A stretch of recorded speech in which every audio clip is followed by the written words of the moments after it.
நண்பர்களை நீங்கள் பார்த்து கொண்டிருப்பது உங்கள் கௌசிக் ரிவ்யூ. சரி வாங்க வீடியோக்குள்ளே போய் என்ன நடக்க போகுது அப்படின்னு சொல்லிட்டு பார்த்தீங்கன்னா, நம்ம மல்லி இருக்காங்களா அவங்கள எப்படியோ ஒரு வழியாக கண்டுபிடிச்சிட்டாங்க. என்னடா சொல்கிற அப்படின்னு சொல்லிட்டு பார்த்தீங்கன்னா, ஆமாங்க நம்ம மல்லியை யாருன்னே தெரியாத ஒரு நபர் வந்து கையை பிடிப்பாங்க அடிப்பாங்க அப்படின்னு சொல்லிட்டு யாரான எதிர்பார்த்துருப்பீங்களா? ஆனால் அது யாரோ ஒரு நபர் இல்லை, அந்த நிஷா தாங்க.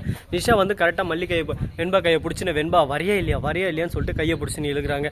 என்ன சொல்கிறது ஏது சொல்கிறதுன்னு சொல்லிட்டு தெரியாமல் நம்ம வெண்பா இருந்து என்ன விடுங்க மல்லியம்மான்னு கத்துறாங்க. மல்லி டக்குன்னு வந்து நீ என் புள்ளி அடிக்கிறதுக்கு யாருன்னு சொல்லிட்டு திரும்ப ஒரு அடி நிஷா மூஞ்சில ஒரு போரான் விட்டுறாங்க. உடனே நிஷா பார்க்கணுமே, அடியே நான் யாரு தெரியுமா, நான் எந்த ஊரு தெரியுமா, என் பேர் தெரியுமா, நான் எவ்வளோ பெரிய லாடு தெரியுமா அப்படின்னு சொல்லிட்டு சொல்கிறாங்க. எல்லாமே தெரியுமான்னு சொல்லிட்டு நீ கேட்குறது எனக்கு நல்லா தான் இருக்குது, ஆனால் எனக்கு எதுவுமே தெரியாதம்மா உன்னை பற்றி, எனக்கு எதுவுமே தெரியாதே அப்படின்னு சொல்லிட்டு சொன்னதும் மூஞ்சி ஒரு பக்கம் வெடவெடுத்து போயிடுது. அப்படியே சும்மா வருத்தத்துக்குள்ளே போயிடுறாங்க. என்னடா இந்த அளவுக்கு ஒரு பக்கம் நம்ம எந்த அளவுக்கு ஒரு பக்கம் நம்ம கற்பனைக்கு நிகராக இல்லைனாலும் அதுக்கு மேலே கொஞ்சம் எக்ஸ்ட்ரா பிட்டு போட்டு இவங்களை பற்றி நினச்சிட்டு வந்தோம். ஆனால் அது எதுவுமே இல்லையே, இவங்க சப்பியாக இருக்காங்களே அப்படின்ற மாதிரி தான் ஒரு பக்கம் ஆகிப்போச்சுன்னா பார்த்துக்கோங்களேன். நம்ம நிஷா இருந்தோன்னா உடனே அவங்க அப்பனுக்கு ஃபோன் பண்ணி நடந்த விஷயம் எல்லாத்தையும் சொல்கிறாங்க. என் பேத்தியை ஒழுங்காக பார்த்துக்க துப்பு இல்லை, அந்த துப்பு கட்டவ உன்னை அடிக்க வந்தாளா, அவளை அங்கேயே நீ அடிச்சு போட்டு வந்துக்கணும், எனக்கு அப்போயே ஃபோன் பண்ணி தான் அப்பயே வந்து வெண்பாவை தூக்கி நம்ம போயிட்டுக்கலாம் அப்படின்னு சொல்லிட்டு சொல்கிறாங்க. இருங்கப்பா எங்கே போக போகிறாங்க, கூடிய விரைவில் கூடிய சீக்கிரம் எப்படி இருந்தாலும் வெண்பாவை நான் யாருக்காக எதுக்காக விட்டு தர மாட்டேன்பா. உங்களோட கடைசி ஆசை அது, உங்கள் கடைசி ஆசை நிறைவேற்றுற வரையும் நான் உங்களுக்கு உயிராகவும் உங்களுக்கு மூச்சாகவும் இருப்பேன், நீங்கள் கவலையே படாதீங்க அப்படின்னு சொல்லிட்டு சொல்லிருக்காங்க. இதை கேட்கும் போது நல்லா தான் இருக்குது. ஆனால் இன்னும் என்னென்ன பிரச்சனைகள் வரப்போகுது, என்னென்ன அசம்பாவிதங்கள் வரப்போகுதுன்னு சொல்லிட்டு தெரியலைங்க. வாழ்க்கைன்னா இந்த மாதிரி நிறைய கஷ்டங்கள் வரும், அந்த கஷ்டங்களெல்லாம் எப்படி எதிர்கொள்ள போகிறோம் அப்படின்னு சொல்லிட்டு தெரியலைங்க. அதே சமயத்தில் நம்ம விஜய் இருக்கார்ல, அவரும் வந்துடுறாரு, வந்து நிஷாவை திட்டி விட்டுறாரு.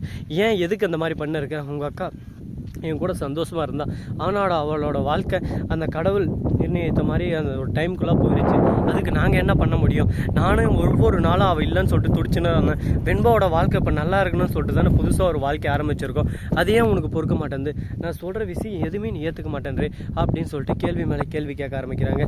என்ன பேசுறது ஏது பேசுறதுன்னு சொல்லிட்டு தெரியாமல் குழப்பத்தில் குழம்பி போயிட்டு, சரி நான் பண்ணது எல்லாமே தப்பு தான், என்னை விட்டுருங்க, இதுக்கு மேலே உங்கள் வழியில் நான் வரமாட்டேன் அப்படின்னு சொல்லிட்டு முடிவு எடுத்துடுறாங்க.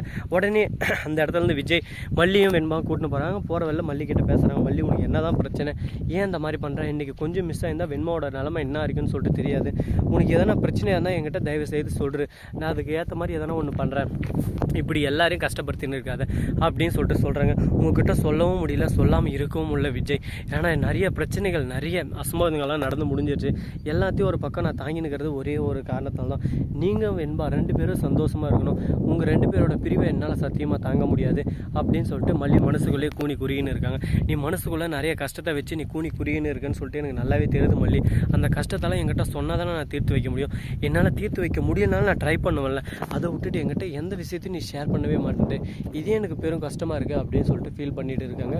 இதுக்கப்புறம் என்னென்ன நடக்க போகுது, எது நடக்க போகுது, அது மட்டும் இல்லாமல் நம்ம நிஷா இருக்காங்கல்ல, அவங்க இருந்து ராஜேஸ்வரிக்கு ஃபோன் பண்ணி அவங்கள சும்மா விடக்கூடாது, சீக்கிரம் அவங்கள எவ்வளோ சீக்கிரம் முடியுமோ அவ்வளோ சீக்கிரம் ஜெயிலில் போடணும், ரஞ்சிதா உதவி செய்வாளா மாட்டாளான்னு சொல்லிட்டு கேட்குறாங்க.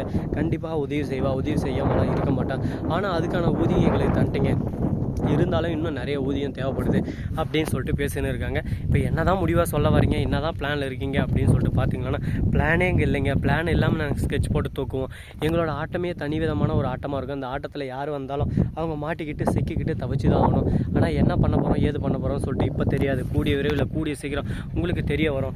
அப்போ என்னடா இப்படியெல்லாமா பண்ணுவாங்க அப்படின்னு சொல்லிட்டு நீங்களே ஆச்சரியப்படுற மாதிரி ஆச்சரியத்தை மூட்டுற மாதிரி நிறைய விஷயமெல்லாம் நடந்து முடிஞ்சிடும். சரி போனது போச்சு ஆனதாச்சு, இதுக்கப்புறம் என்ன பண்ண போகிறோம் ஏது பண்ண போகிறோம் அப்படின்னு சொல்லிட்டு பார்த்தீங்கன்னா, நம்ம வெண்பா குட்டி இருக்காங்களா, அவங்க இருந்து விஜய் கிட்ட டாடா நான் மல்லியம்மாவை கவனிச்சேன், மல்லியம்மா வந்து நம்மளை விட்டு போகிற மாதிரி தான் கோவில்கிட்ட பேசின்னு இருந்தாங்க, இந்த மாதிரி ஏன் எனக்கு மட்டும் சோதனை, விஜய்க்கு ஏன் இவ்வளோ பெரிய கஷ்டத்தை கண்டத்தை தரீங்க, இதுலேருந்து விஜய் தப்பிக்கணும்னா அதுக்கு என் உயிரை வேணால் எடுத்துக்கோங்க, விஜயை தயவு செய்து விட்டுருங்க அப்படின்னு சொல்லிட்டு மல்லியம்மா அழுந்து இருந்தாங்க, அதை நான் பார்த்தேன் அப்படின்னு சொல்லிட்டு சொல்கிறாங்க. என்ன நடக்குதுங்க, ஏதோ ஒரு புது பிரச்சனை வருது, புது அசம்பாவிதம் வரப்போகுது அப்படின்னு சொல்லிட்டு யோசிக்கிறாங்க. இப்போ என்ன பண்ண போகிறாங்க ஏது பண்ண போகிறாங்க. ஸோ நண்பர்கள் இந்த வீடியோ பிடிச்சிருந்தா லைக் பண்ணுங்கள், கமெண்ட் பண்ணுங்கள், ஷேர் பண்ணுங்கள், டிண்டிங் மேலே தட்டி விட்டு போங்க, அப்போ தான் நான் போகிற அடுத்தடுத்த வீடியோ உடனுக்குடன் வரும். மிக்க நன்றி, தேங்க்ஸ் ஃபார் வாட்சிங், டாடா, see you, நன்றி, வணக்கம்.